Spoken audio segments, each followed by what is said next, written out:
Sutra Terata yang Menakjubkan Bab 16 Panjang Usia Tathagata Episode 1543 dengan judul Sedih karena Buddha memasuki parinirwana, tekun menghapus penderitaan. Dengan senantiasa menjadikan kesabaran sebagai pemikiran, dapat mengendalikan batin agar segala kejahatan tidak muncul. Dengan alam manusia bersatu dan harmonis, tentu dapat meredakan konflik di dunia.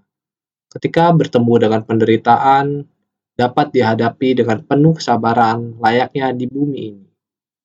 Jalan benar dapat memutuskan segala kesesatan, serta mengikis segala keserakahan, kebencian, dan kebodohan. Bersungguh hatilah untuk membina diri. Mesti ajaran Sang Buddha harus meresap ke dalam batin, supaya ajaran Sang Buddha meresap ke dalam batin maka harus diimplementasikan ke dalam tindakan nyata. Di alam manusia, pastinya harus di dalam kerumunan orang.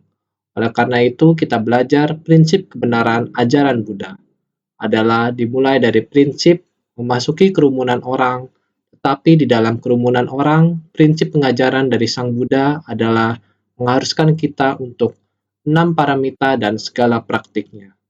Belajar ajaran Buddha adalah belajar metode bagaimana memperlakukan orang dan menangani masalah. Karena kita berada di alam manusia, kita juga merupakan salah satu dari orang yang hidup di alam manusia. Bagaimana kita harus hidup, barulah bisa menghapus penderitaan di alam manusia. Penderitaan di alam manusia bukan hanya diciptakan oleh satu orang saja, yakni merupakan perpaduan dari permasalahan dan benda di alam manusia, sehingga menyebabkan penderitaan ini. Alam manusia ini juga bukan karena permasalahan-permasalahan dan benda-benda. Dari mana penderitaan ini bisa tercipta? Tentu saja sumbernya adalah bermula dari setiap niat pikiran yang muncul dalam batin. Setiap niat pikiran yang muncul dalam batin adalah disebabkan karena adanya orang, permasalahan dan benda di sekelilingnya. Ini pada dasarnya adalah demikian. Dari ketiga hal di atas, satu pun tidak boleh kurang. Ada orang, ada permasalahan, dan ada benda. Dengan orang, permasalahan dan benda ini dipadukanlah yang menciptakan penderitaan bagi kita, karena dengan adanya orang, permasalahan dan benda, maka yang tercipta adalah karma. Prinsip kebenaran yang diajarkan Sang Buddha kepada kita adalah harus bagaimana menghadapi dunia ini. Yang paling baik adalah sebelum orang-orang menciptakan karma buruk, kita terlebih dahulu membuatnya mengetahui bahwa menciptakan karma ada hukum karmanya. Ketika prinsip kebenarannya sudah jelas, maka mereka tidak akan menciptakan karma buruk. Begitu juga jika nantinya karma sudah tercipta, maka harus bagaimana mengikisnya, yaitu dengan cara melatih diri agar bagaimana melenyapkan kerisauan dan kegelapan batin. Prinsip kebenaran ini kita harus jelas. Jadi, ke atas mencari jalan kebudahan, ke bawah membimbing para makhluk. Maka harus mendengarkan dharma. Harus mendengarkan dengan sangat jelas. Setelah sangat jelas, kemudian terjun ke dalam kerumunan orang banyak. Di tengah kerumunan orang banyak, beritahu kepada semuanya. Segera menumbuhkan niat baik yang belum timbul dan mengembangkan niat baik yang sudah timbul. Mencegah munculnya pikiran buruk yang belum timbul dan segera menghentikan pikiran buruk yang telah timbul. Inilah prinsip kebenaran yang diajarkan Sang Buddha kepada kita. Di tengah kerumunan orang banyak, ada yang telah menimbulkan pikiran buruk, maka segera menyuruh mereka untuk memutuskannya. Bagi yang pikiran buruk yang belum timbul, maka beritahu mereka, jangan menciptakan karma buruk ini. Harus menceritakan prinsip kebenaran kepadanya. Memberi semangat kepada semua orang untuk menjalankan kebaikan. Aku ada melaksanakan kebaikan. Sangat baik. Ayo kita lanjutkan menciptakan berkah di tengah orang banyak, mengenal prinsip kebenaran lebih dalam lagi. Dan bagi yang belum melaksanakan kebaikan, kita harus segera menyempurnakannya, membimbingnya, untuk bagaimana menjalankan kebaikan, bagaimana terjun ke dalam kerumunan orang banyak, menjalin jodoh baik, mengenal Buddha Dharma, memahami prinsip kebenaran dari Buddha Dharma. Ini adalah masuk ke kerumunan masyarakat, pergi berdana Dharma. Mau di kerumunan masyarakat, berdana, kita harus mengamalkannya. Kita harus bagaimana ada aturan silanya. Di dalam kerumunan masyarakat, sulit dihindari masalah pandangan antar manusia. Lagi pula, melatih diri jika tidak baik-baik menegakkan tekad batin kita, kita juga mudah terpengaruh. Ataupun pendapat di masyarakat menyimpang jauh, seandainya kita tidak baik-baik menjaga kata sabar dalam batin kita, kita tidak mampu bersukacita, bergembira dalam kerumunan masyarakat. Masuk ke kerumunan masyarakat, keluar dari kerumunan masyarakat, masuk ke kerumunan masyarakat yang sangat ramai, keluar dari kerumunan masyarakat sangat sunyi dan tenang. Seperti ini di bab praktik ketentraman dan kebahagiaan kita juga ada dikatakan, oleh karena itu kita harus belajar bisa bersabar.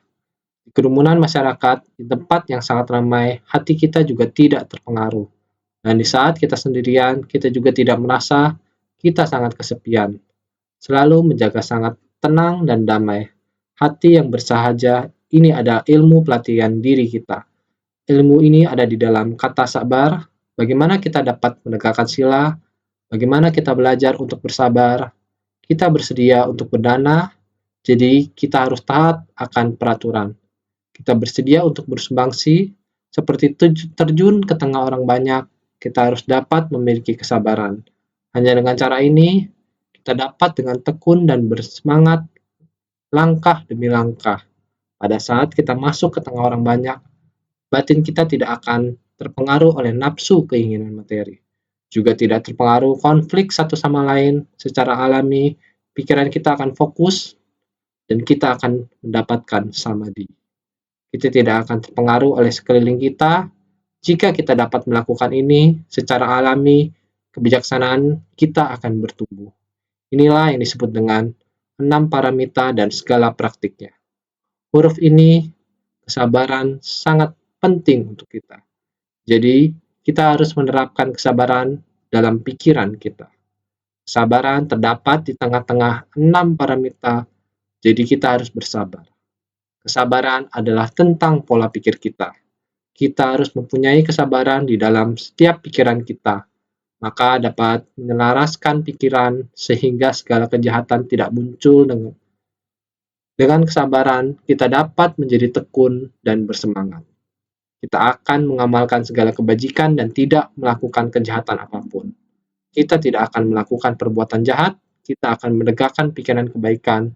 Untuk ini, kita harus memiliki kesabaran. Kita harus dengan sabar menahan godaan akan keinginan materi di sekitar kita.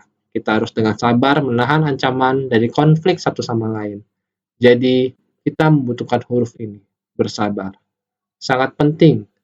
Jadi, kita mesti memiliki kesabaran agar kita dapat mengendalikan batin, agar segala kejahatan tidak muncul. Agar batin pelatihan kita tidak terpengaruh, dan agar jiwa kebijaksanaan kita tidak rusak. Dengan sendirinya, kita akan bisa melindungi ini. Jadi dikatakan bahwa ketika antar manusia harmonis, maka perdebatan akan rendah. Dalam hubungan antar sesama, tidak ada konflik. Artinya, tidak saling perhitungan, tidak berdebat tentang kekuatan saya dan kelemahan kamu. Tidak perlu kita akan merasa sukacita setiap hari dan hidup dengan damai. Tidak akan mudah terpengaruh dalam interaksi kita dengan orang banyak. Maka ketika menemui penderitaan, dapat bersabar bagaikan bumi. Tidak peduli seperti apa lingkungan dunia ini. Kita akan bisa menghadapinya seperti halnya tanah yang luas ini. Tidak peduli waktu angin atau hujan datang, hujan datang, meskipun angin datang dan barang-barang yang ada di permukaan tanah rusak, namun bumi ini tetap aman sentosa. Meskipun air datang dan banjir, sama juga setelah airnya surut, bumi tetaplah ada. Ataupun setelah kebakaran, membakar sebagai berbagai benda menjadi abu, tetapi setelah dibersihkan, bumi tetap ada. Bahkan setelah gempa bumi atau tanah longsor, bumi ini akan tetap ada. Bumi pada dasarnya ada gunung, sungai, dan daratan. Dari laut menjadi lahan dan sebaliknya. Pada dasarnya memang demikian. Tetaplah sebidang tanah dalam kurung yaitu atau bumi. Lautan juga termasuk sebidang tanah atau bumi. Singkat kata, kita harus sangat jelas bahwa ia tidak bertambah atau berkurang, baik tinggi maupun rendah, tetap tidak terlepas dari bumi. Bumi adalah untuk semua makhluk di dunia, mencakup segala sesuatu di dunia, tidak peduli kondisi apapun yang muncul, bumi masih dapat menyesuaikan dengan lingkungan, mengakomodasi segala kondisi, maka ketika menemui penderitaan, dapat bersabar bagaikan bumi. Ini artinya di dunia ini kita harus selalu mampu beradaptasi dengan kondisi lingkungan, tetapi tetap pertahankan agar tidak berubah seperti bumi yang konstan dan mencakup. Segalanya tidak pernah menyimpang dari prinsip-prinsipnya. Oleh sebab itu, jalan benar dapat memutuskan segala kesesatan. Sepanjang kita menapaki jalan yang benar, kita dapat menghapuskan segala penyimpangan dan kejahatan. Prinsip kebenaran ini, kejahatan jenis apa selama kita benar, dengan sendirinya dapat memperbaiki jalan yang menyimpang. Kita dapat memperbaikinya kembali. Kita harus gunakan perhatian benar, jalan yang benar, perhatian benar, dengan sendirinya kita dapat terhindar dari kejahatan itu. Penyimpangan adalah racun. Kita harus menapaki jalan benar ini, maka jangan melakukan penyimpangan sedikit pun. Oleh sebab itu, kita harus berjalan di jalan yang benar dan menghindari penyimpangan. Lihatlah, dokter yang baik, Raja Tabib Agung, hanya karena dunia sedang sakit, Sang Buddha juga peduli terhadap hati manusia. Dunia sedang sakit, jadi dia harus menanggapi ketidakteraturan dunia. Datang ke dunia dan mengajarkan setiap orang untuk mempunyai pandangan benar. Ini adalah salah satu sebab kondisi besar Buddha hingga datang ke dunia. Tunjukkan pada kita jalan yang benar. Hindari jalan jahat itu. Hal inilah yang harus kita perhatikan, sehingga dapat mengikis segala keserakahan, kebencian, dan kebodohan. Jika kita memiliki jalan yang benar dalam hati kita dapat menyingkirkan segala keresahan, keserakahan, kebencian, dan kebodohan. Ada banyak jebakan di dunia, dan jebakan ini ada di mana-mana. Jika kita memiliki pandangan benar dan kebijaksanaan dalam hati, kita akan mampu mengetahui cara menentukan jalan yang benar, menghindari jebakan, dan mencapai arah yang benar dengan aman. Oleh karena itu, kami mengolah bumi ini dengan hati dan cinta kami. Penting untuk berharap kita dapat mencapai tujuan dengan selamat. Artinya, jika pikiran ada yang menyimpang, harus segera menggunakan metode untuk menyesuaikannya. Sama seperti tubuh kita. Jika ada yang tidak beres dengan tubuh kita perlu minum obat untuk mengobatinya dengan cepat. Maka di naskah ini, seperti yang telah kita bahas sebelumnya, bahwa Raja Obat atau dokter yang sangat hebat adalah seorang ayah yang mempunyai banyak anak. Dia bisa mengobati penyakit orang banyak, namun sekelompok anaknya sendiri, padahal obatnya tersedia, namun mereka tidak mengerti untuk mengambil sendiri obat yang mau diminum. Sang ayah dengan sepenuh hati membuat obat yang sangat manjur, namun bagi orang yang hatinya tidak stabil, tidak berpikir untuk memanfaatkan obatnya dengan baik, tetap saja masih tergantung dengan keberadaan sang ayah, maka sang ayah menggunakan berbagai metode membuat obat yang sangat bagus dan meninggalkan obatnya di rumah, dan memberitahu kepada anaknya, saya masih ada urusan, ingin keluar. Ayah telah berumur, kemungkinan waktu tidak panjang lagi. Sekarang obatnya saya letakkan di sini. Saya ada urusan, harus segera keluar rumah. Ingat, harus minum baik-baik obatnya. Ayah yang penuh welas asih terus mengingatkan demikian. Terus berpesan, baru pergi. Setelah pergi, sang ayah meminta orang lain kasih tahu ke anaknya, ayah kalian telah meninggal saat di luar. Menggunakan cara ini, ada yang datang dan info ke anak-anak ini, ayah kalian telah meninggal saat di luar. Setelah mendengar kabar ini, anak-anak sangat sedih dan terpukul. Dan saat itu baru sadar, inilah perumpamaan di mana makhluk hidup tidak tahu menghargai Sang Buddha saat beliau masih ada di dunia ini lebih dari 2000 tahun yang lalu, begitu banyak ajaran lain. Pada era itu, Buddha telah membabarkan Dharma di dunia. Sebagian orang dapat mengagumi Buddha Dharma dan berlindung pada Buddha Dharma, mengikuti ajaran Buddha untuk membina diri, tetapi masih ada sekelompok orang menggunakan segala cara untuk menghancurkan Buddha Dharma. Mereka tidak hanya menolak mendengarkan Dharma, tidak bersedia mengikuti ajaran Buddha, mereka bahkan berusaha menghancurkan Buddha Dharma. Ini sudah ada sejak era Buddha. Bahkan dalam kelompok Sangha Buddha, beberapa murid tidak mematuhi aturan seperti Dewadatta yang menentang dan melawan Buddha, serta berusaha menyakiti Buddha. Dia juga menghasut di dalam kelompok Sangha. Beberapa orang mengikuti Dewadatta untuk menghancurkan kelompok Sangha Buddha. Juga ada orang demikian. Oleh karena itu, ketika Buddha berada di dunia, pada era itu Buddha Dharma juga mengalami banyak halangan dan banyak ketidaktahuan. Di kelompok Sangha Buddha dan sekitarnya, terdapat banyak kondisi sulit seperti ini. Ketika Buddha berada di dunia, sudah ada begitu banyak kondisi sulit, apalagi pada era kemunduran Dharma saat ini. Oleh karena itu, kita harus tahu bahwa di era jahat yang penuh kekeruhan ini, prinsip kebenaran Buddha sangatlah bagus. Kita harus bersungguh-sungguh meyakini, menerima, dan mempraktikannya. Buddha Dharma seperti resep obat yang diberikan tabib terkenal itu. Obat yang ditinggalkan dapat diwariskan hingga saat ini. Sekarang merupakan obat mujarab untuk mengobati dunia. Kita seharusnya menggunakannya dengan baik untuk menumbuhkan jiwa kebijaksanaan kita. Kita harus memiliki misi ini. Memang, dunia hanyalah sebuah konsep pemikiran. Di tengah manusia, masalah, dan benda, membuat alam semesta besar dan alam semesta kecil telah mempunyai penyakit. Bagaimana kita bisa seperti ini? Menjalani hidup dalam kebingungan dan ketidaktahuan di kehidupan sekarang dan kehidupan yang akan datang, tidak bisa memutuskan diri sendiri. Penderitaan atau duka, sebab penderitaan atau samudaya, terus-menerus silih berganti. Kita seharusnya mencari lenyapnya penderitaan atau niroda. Cara melenyapkan penderitaan dengan satu dosis obat, yaitu obat mujarab. Kita harus tekun berupaya semangat mengandalkan Dharma, memurnikan obat ini sesuai dengan Dharma.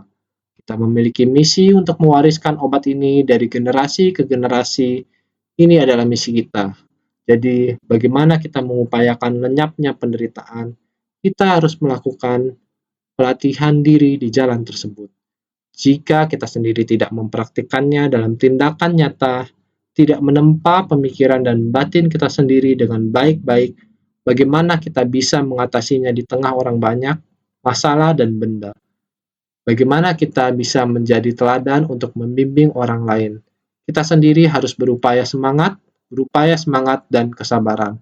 Ini harus ada 6 paramita dan segala praktiknya yang kita butuhkan. Oleh karena itu, di naskah sebelumnya, kita harus review lagi baik-baik dan memahaminya lagi dengan baik. Jadi di naskah sebelumnya dikatakan bahwa setelah berpesan demikian, ia pun kembali pergi ke negeri lain. Ia mengirimkan seorang utusan untuk pulang mengabarkan, ayah kalian sudah wafat. Ketika para putranya mendengar bahwa sang ayah sudah meninggal, hati mereka sangat sedih dan berpikir demikian. Andai saja ayah masih ada, tentu akan menaruh iba pada kami, akan menolong dan melindungi kami. Sekarang ia telah meninggalkan kami dan wafat jauh di negeri lain. Sutra Teratai Bab 16, Panjang Usia Tathagata. Tentu saja, dokter ini telah meracik obat dengan sangat baik dan menyimpannya dengan baik. Sebelum pergi memberi pesan kepada anak-anaknya. Jadi ketika memberikan pesan ini kepada anak-anaknya, ini disebut setelah berpesan demikian, mengajarkan mereka, jika kamu punya penyakit ini, kamu harus makan obat ini. Dia mengajarkan mereka tentang setiap obat. Obat telah siap saya racik di sana. Kena penyakit apa harus memakai obat apa. Demikian diajarkan kepada mereka. Setelah diajarkan, maka ia pun kembali pergi ke negeri lain. Dia mulai meninggalkan tempat asalnya dan pergi ke negeri lain. Selama masa ini, membimbing para makhluk tanpa henti dan juga menolong orang tanpa henti. Di rumah ini ada anak yang sakit, saya meracikan obat dan mereka sembuh. Namun di tempat lain, masih ada orang yang sakit, jadi sebagai seorang dokter harus pergi lagi ke tempat lain untuk mengobati orang. Jadi masih ada tugas lain. Oleh karena itu, ia pun kembali pergi ke negeri lain. Berarti pergi ke tempat lain lagi Setelah pergi, mengirimkan seorang utusan untuk pulang mengabarkan, yaitu memberitahu beberapa orang mengatakan, "Pergi beritahu anak-anak saya bahwa ayah mereka telah wafat di negeri orang." Jadi demikianlah, ayah kalian sudah wafat. Ketika para putra yang mendengar bahwa ayah sudah meninggal, meninggal berarti telah pergi, telah meninggalkan keluarga, meninggal di tempat lain. Dengan demikian, hati mereka sangat sedih dan berpikir demikian. Andai saja ayah masih ada, tentu akan menaruh iba pada kami. Ayah kami pasti sangat menyayangi kami. Ayah selalu menyayangi kami seperti ini. Jika kami sakit, ayah akan menyembuhkan kami. Jadi menolong dan melindungi kami. Jika kami sakit, ayah pasti akan menyelamatkan dan melindungi kami. Sekarang ia telah meninggalkan kami dan wafat jauh di negeri lain. Sekarang ayah kami telah meninggalkan kami di negeri lain dan tidak akan pernah kembali lagi. Inilah kerinduan hati para anak-anak. Kerinduan hati telah timbul. Tempat ini mengatakan, bab naskah ini juga mengatakan lagi.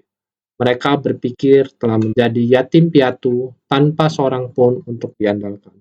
Selalu menyimpan perasaan sedih, batin mereka kemudian tersadarkan.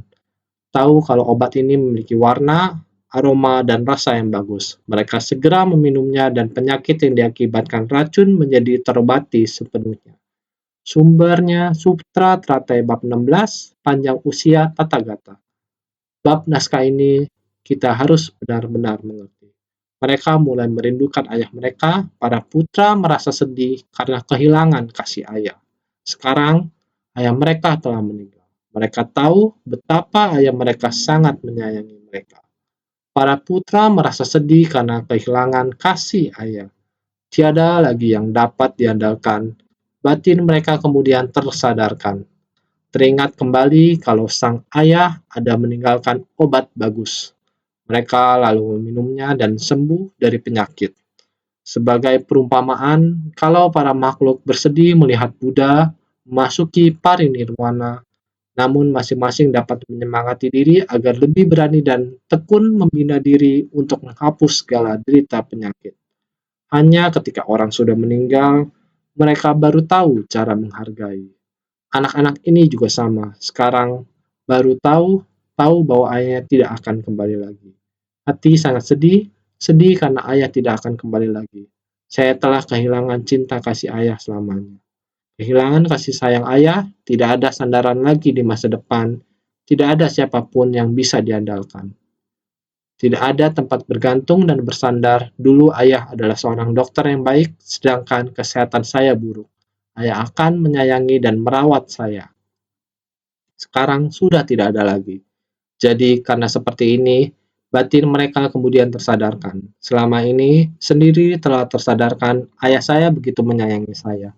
Sekarang saya tidak punya ayah lagi, saya harus bangkit sendiri dan tidak boleh bergantung pada orang lain. Sekarang sudah tidak ada lagi sandaran, harus merawat tubuh dengan baik, sama seperti kita. Kebijaksanaan harus tumbuh dalam diri sendiri. Kita memiliki sifat hakiki kebudaan. Kita seharusnya membersihkan sifat hakiki kita agar tumbuh dengan baik. Oleh karena itu, pada saat ini telah tersadarkan. Teringat kembali kalau sang ayah ada meninggalkan obat bagus. Pada saat ini, saya tahu bahwa saya harus segera minum obat, harus bergegas, harus menganggap serius Dharma Buddha. Sama halnya dengan orang yang punya penyakit, mengerti untuk segera mengkonsumsi obat. Maka kita sekarang butuh kebijaksanaan. Resep untuk nutrisi kebijaksanaan kita harus segera. Maka dari itu, ini sudah kita memorikan. Obat yang ditinggalkan ayah sebenarnya ada di mana. Dan Dharma Sang Buddha sebenarnya ada di mana. Kita harus segera mencarinya dan menggunakannya dengan sebaik-baiknya. Ketika obat sudah ditemukan, harus segera diminum. Sedangkan kita yang dalam pelatihan diri harus berupaya semangat mencari arah pelatihan diri untuk berlatih. Dengan demikian, ibarat makhluk hidup, Sang Buddha tidak berada di alam manusia. Maka kita harus dengan sadar memperingatkan diri kita sendiri, Sang Buddha sudah parinirwana pada 2500 tahun yang lalu. Sekarang Sang Buddha tidaklah lagi di alam manusia, namun Buddha Dharma masih tetap berada di alam manusia. Setiap orang harus dengan waspada, menyemangati diri sendiri dan senantiasa sigap.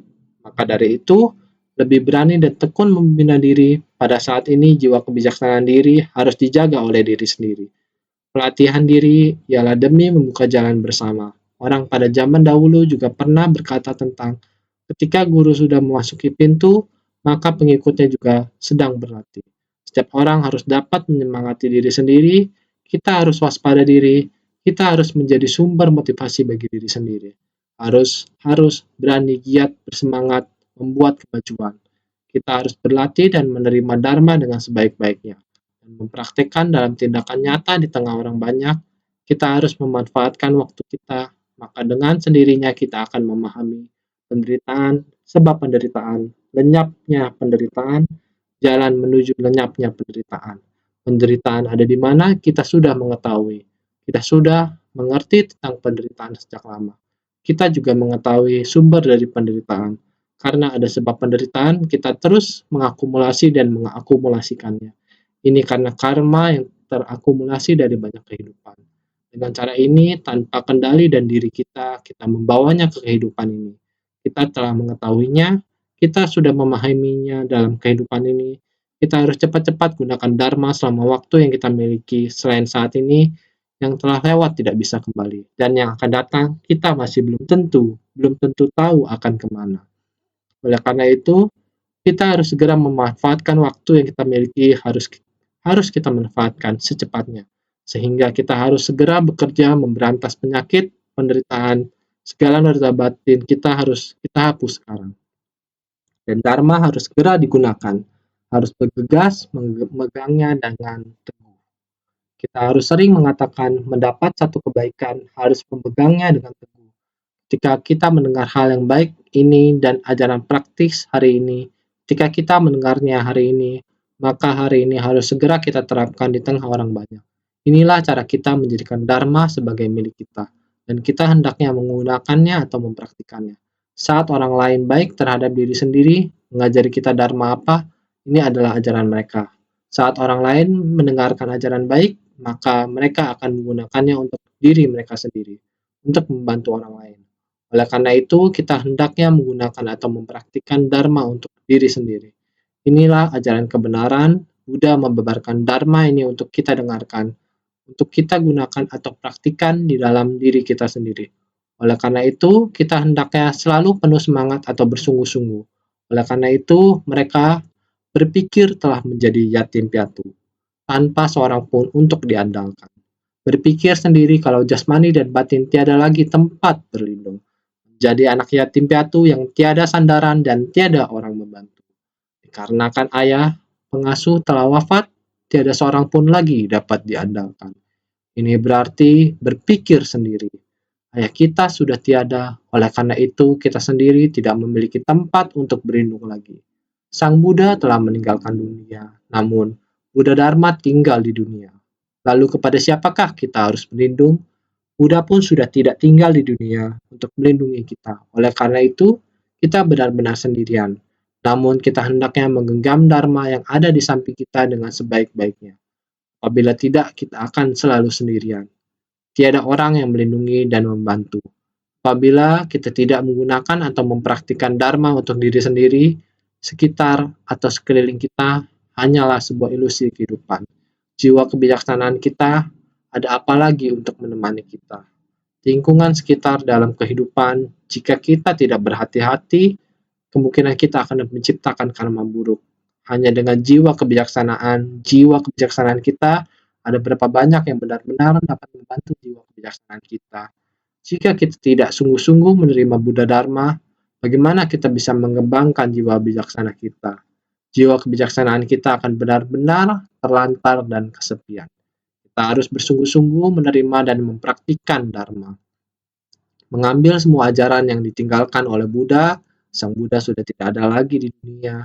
Jadi jika kita tidak mempraktikkan Dharma atau tidak memasukkannya dalam hati kita akan benar-benar sendirian. Menyanyiakan kehidupan kita dalam kehidupan ini, kita juga akan mengakumulasi segala jenis penderitaan yang akan kita bawa ke kehidupan masa depan. Jadi kita harus sungguh-sungguh mengingatkan diri kita untuk lebih waspada. Jadi harus selalu menyimpan perasaan sedih batin mereka kemudian tersadarkan. Sekarang adalah waktunya bagi kita untuk tersadarkan. Selalu menyimpan perasaan sedih, batin mereka kemudian tersadarkan atas kematian sang ayah. Mereka selalu menyimpan kesedihan, terus mengenang kebajikan dari sang ayah. Dalam keterharuan mereka, batin mereka kemudian tersadarkan. Atas kematian sang ayah, mereka selalu menyimpan kesedihan. Setiap waktu kita harus memiliki hati yang mendambakan Buddha. Meskipun yang tercerahkan telah pergi meninggalkan kita 2000 tahun lebih lamanya, kita juga harus memiliki hati yang merindukan bertemu Buddha. Layaknya sang Buddha meninggalkan kita belum lama ini. Dharma yang diajarkan sang Buddha berada di samping kita. Kita harus memiliki niat batin seperti ini. Dengan demikian batin tersadarkan. Ketika tersadarkan, akan sadar dan tercerahkan. Meskipun Buddha tidak lagi berada di dunia, akan tetapi kita telah tercerahkan.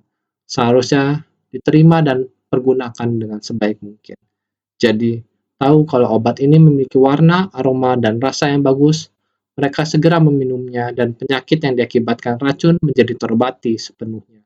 Secara perlahan-lahan mereka menjadi sadar, tahu kalau obat ini memiliki warna, aroma, dan cita rasa yang bagus.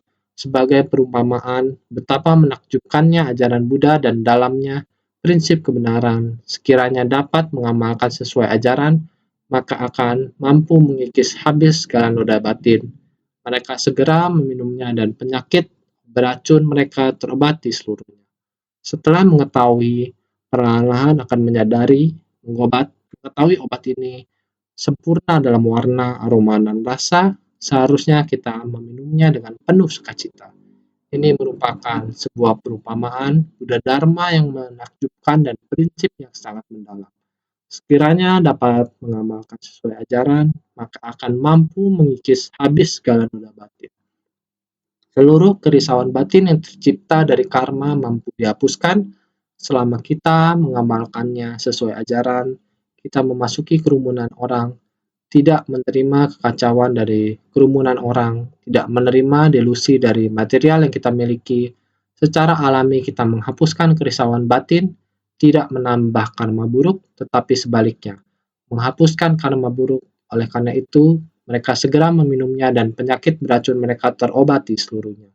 Jika kita meminum obat dengan baik, secara alami penyakit beracun akan hilang. Dharma harus dipergunakan dengan baik, kerisauan batin harus dihapuskan secara perlahan. Harus bersungguh hati, bagusnya obat menakjubkan untuk mengobati dunia tetap ada selamanya. Setelah Tathagata memasuki parinirwana, para makhluk pun tersadarkan. Mereka meminum obat dan membina diri sebagai sebab dan kondisi agar dapat membimbing para makhluk pada masa mendatang. Dalam sutra tentang ajaran terakhir Buddha disebutkan, mereka yang belum terselamatkan telah pun memperoleh jalinan karma untuk nantinya terselamatkan. Sehingga dikatakan, bagusnya obat menakjubkan untuk mengobati dunia tetap ada selamanya. Beruntung obat menakjubkan untuk mengobati dunia selamanya berada di dunia. Dikarenakan prinsip kebenaran ini untuk selamanya, Buddha telah menjelaskan kepada kita semua, memberi pengajaran kepada kita, prinsip kebenaran selamanya berada di dunia. Sehingga setelah Tathagata memasuki parinirwana, para makhluk pun tersadarkan. Setelah Buddha memasuki parinirwana, para makhluk seharusnya telah tersadarkan. Sehingga mereka meminum obat dan membina diri, meminum obat secara teratur sama seperti kita sedang menerima Dharma. Kita membina diri, kita menyatakan berlindung dan mempraktikkan ajaran sebagai sebab dan kondisi. Agar kita tidak kehilangan Dharma. Pada masa sekarang dan masa mendatang, kita telah membawa Dharma dalam kesadaran kita. Kita mengubah kesadaran menjadi pengetahuan. Telah mengubah kesadaran dalam diri kita menjadi kebijaksanaan kita. Dharma ini telah tersaring sehingga menjadi Dharma yang jernih dan murni. Dharma yang murni adalah kebijaksanaan, sehingga segala kewajaran di dunia kita telah menerimanya sebagai kebijaksanaan. Sehingga memberi obat bagikan sedang membina diri. Sebagai sebab dan kondisi, kebijaksanaan ini membuat kita tahu arah mana yang akan kita tapaki di masa mendatang. Bertemu dengan sebab dan kondisi yang baik, mendukung segala pencapaian kita, dapat membimbing para makhluk pada masa mendatang. Di masa mendatang, kita ingin membimbing para makhluk Pada masa kehidupan sekarang, merubah kesadaran menjadi kebijaksanaan. Merubah kesadaran adalah pengalaman berada di tengah kerumunan tanpa terpengaruh oleh mereka, juga menambah kebijaksanaan. Kerisauan adalah sumber pencerahan. Merubah kerisauan adalah pencerahan. Merubah kesadaran adalah kebijaksanaan. Mengakumulasi di kehidupan ini dan merubah kesadaran dan menjadi kebijaksanaan. Pengalaman ini di kehidupan mendatang ada kesempatan untuk membimbing kita bisa berdasarkan sebab dan kondisi ini. Memiliki peluang yang sama, sebab dan kondisi yang begitu baik untuk menyelamatkan para makhluk, kita seharusnya sangat bersuka cita. Ada sebab dan kondisi yang demikian, inilah yang disebut praktik penuh kedamaian dan kebahagiaan. Asalkan kita bisa menahankan penderitaan, tekun dan bersemangat, maka kita menggunakan praktik penuh kedamaian dan kebahagiaan. Di kehidupan ini, dalam sutra tentang ajaran terakhir Buddha, terdapat bagian syair berikut. Mereka yang belum terselamatkan telah pun memperoleh jalinan karma untuk nantinya terselamatkan. Pada saat ini, kita harus menciptakan sebab dan kondisi sendiri dengan baik agar di masa mendatang bisa diselamatkan. Sekarang, sesama praktisi, kita saling menjalin jodoh baik, berharap di masa mendatang dapat bersambung lagi. Kita masih memiliki jodoh dengan mereka untuk membimbingnya. Ini adalah jalinan jodoh yang bersambung, harus dengan bersungguh hati mempraktikannya. Ketika sang ayah mendengar kalau para putranya telah sembuh, serta merta pulang dan membiarkan mereka semua bertemu dengannya. Sumber Sutra Teratai Bab 16, Panjang Usia Tathagata, bagian naskah ini mengatakan lagi bahwa ayah telah mendengar bahwa anaknya sudah mulai makan obat. Anak-anaknya sudah menyadari bahwa mereka harus mengambil obat untuk makan. Beliau mendengar bahwa anak-anak juga sudah perlahan pulih. Ada harapan bahwa anaknya akan diselamatkan. Sebab dan kondisi sudah matang, ayahnya bersuka cita mendengar ini. Oleh karena itu, dia kembali ke rumah lagi. Ini adalah Buddha. Demikianlah dia datang kembali ke dunia ketika sang ayah mendengar kalau para putranya telah sembuh. Ini adalah perumpamaan kalau pada masa mendatang akan memberi manfaat pada semua makhluk. Jadi, meskipun Buddha berkata memasuki parinirwana, sebenarnya Buddha tidak memasuki parinirwana. Beliau berkata memasuki parinirwana hanya untuk memberi manfaat bagi para makhluk, yakni dengan menggunakan metode terampil untuk menasihati semua orang, agar semua orang bisa memahaminya. Dengan berkata, kalian semuanya harus rajin sekarang. Ayah telah membuat resep untuk kalian, tapi ayah sudah tua. Kali ini ayah akan meninggalkan kalian. Kalian semuanya harus makan obat jika kalian sakit. Demikianlah dia meninggalkan obat untuk mereka. Buddha masih meninggalkan sebab dan kondisi untuk menyelamatkan kita di masa mendatang. Sehingga jika Buddha telah berdiam lama di dunia, kita akan sama seperti anak-anak di dalam keluarga itu. Jika ayahnya mereka sering di rumah, mereka akan tergantung pada ayahnya. Jika ayah mereka meninggal dan berkata bahwa ayahnya sudah mati, mereka akan tahu untuk mencintai dan menghargai. Mereka akan menghormati ayahnya mereka dan menyadari kebaikan ayahnya. Barulah mereka menyadari bahwa mereka harus menghargai resep obat yang dibuka oleh ayah mereka. Mereka tahu untuk memakannya, mereka jelas-jelas tahu bahwa ayahnya adalah tabib yang hebat. Dengan sendirinya, jika mereka sakit, mereka akan berpikir betapa bagusnya obat ayahnya. Mereka akan tahu untuk memakannya, sehingga Buddha mengatakan, menunjukkan nirwana sebenarnya demi makhluk. Metode terampil membuat para makhluk mengetahui Buddha telah tidak ada di dunia. Ajaran Buddha sangat berharga. Prinsip kebenaran sangat menakjubkan dan mendalam. Gunakan batin untuk menghayatinya, untuk memahaminya. Prinsip kebenaran pasti akan meresap dalam batinnya. Bisa memahami dan menyadari, membuktikan pengajaran Buddha, benar-benar memahaminya, sehingga kita dalam kehidupan sehari-hari, setiap saat jangan lupa kita memohon ajaran Buddha, praktisi yang mempelajari ajaran Buddha sesuai dengan pengajaran ajaran Buddha. Kita harus mengamalkan ajaran Buddha, fokus di dunia. Inilah tujuan utama datang ke dunia, mengajarkan untuk menapaki jalan bodhisattva, menapaki jalan bodhisattva, 6 paramita, 6 metode pengajaran ini kita harus menerapkannya di dunia. Senantiasa digunakan, yang paling diperlukan di dunia adalah menahan kesabaran dan giat bersemangat. Harus kita gunakan dalam kehidupan sehari-hari, sehingga kita harus senantiasa lebih bersungguh hati.